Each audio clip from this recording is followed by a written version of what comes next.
All right, good morning, good evening, good afternoon, ladies and gentlemen, citizens of YouTube. This is Pastor Dowell. Hey, I got a very interesting question came to me. I just thought I'd go ahead and tackle it because the theology of it's all messed up. And of course, I understand if you have been reared believing certain Christian doctrines, your theology and a lot of things is going to be off.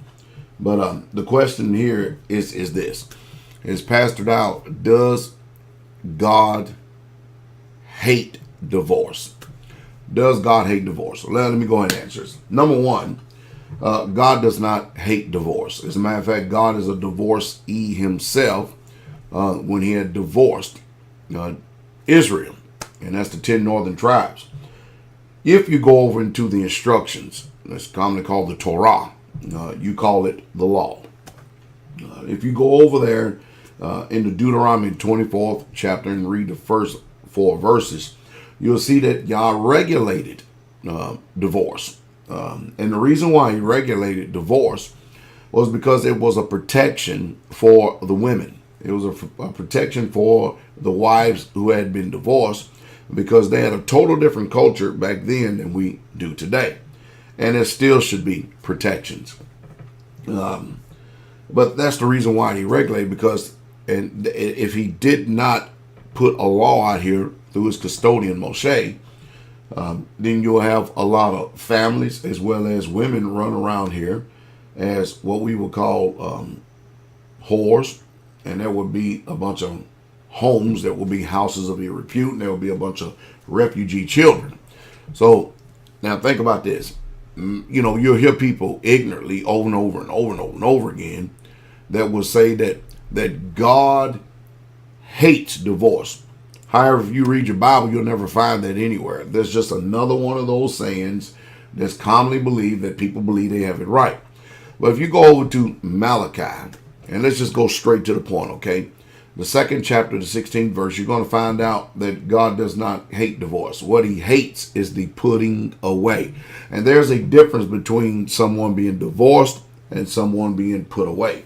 You see, when you're put away without a divorce decree, meaning a piece of paper in your hand, thereby leaving you tied to that man. And as long as you're tied to that man, Christ addressed this greatly and extensively too, in that way, because a man chooses to deal with you treacherously. And of course, he's already charged by the word to not deal with you treacherously. He's charged to make sure he's not dealing with you deceitfully. He's to make sure that he's not being faithless towards you.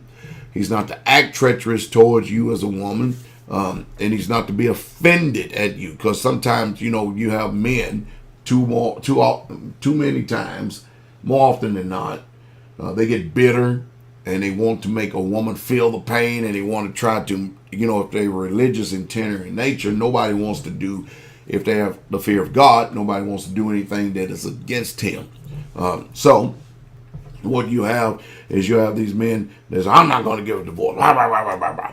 So anyway, they'll just put them away or something like that. And then they'll try to make their life miserable. So that is what Yah hates. Remember, there's a difference between divorce and putting away. And God does not hate divorce. As a matter of fact, let's finish this video by reading Malachi 2:16 from the King James Version. For the Lord thy God of Israel saith that he hateth putting away, for one covered violence with his garment, saith the Lord of hosts. Therefore, take heed to your spirit that ye deal not treacherously. So there's all types of warnings in there that is put in there. But if you're going to comprehend and understand Hebraic thought, Hebraic perspective, and what you can't come from a westernized Christian mindset and expect you're going to understand a Hebraic book just because it's translated from a Western perspective and written in English. There's a culture, there's a heritage, and there are people. And they really truly comprehend and understand this.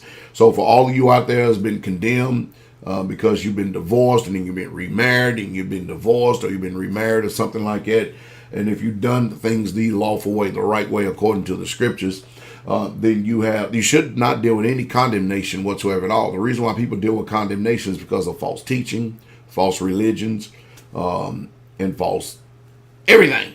But anyway, I hope I said something to stimulate thought. Hope I brought a little peace to your heart and your mind. I bid you all shalom. Y'all have a wonderful, wonderful day. The King coming.